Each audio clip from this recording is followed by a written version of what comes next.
So I've rolled my piece out, and what I'm going to use is a stick or something that I can cut on that won't dull my blade. So I'm going to get something to cut on. I'm going to use this so I can cut on to not dull my blade. Remember, 82 inches.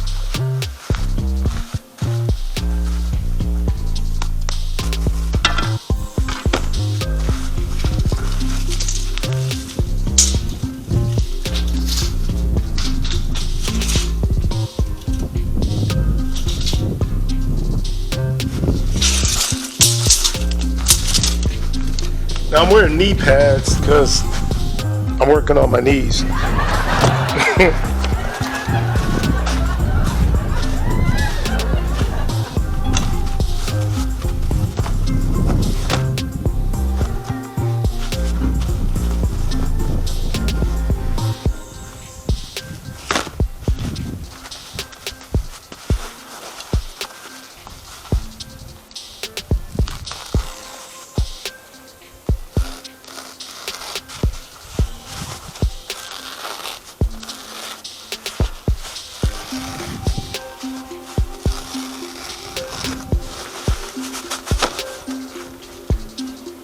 That's how you cut the piece.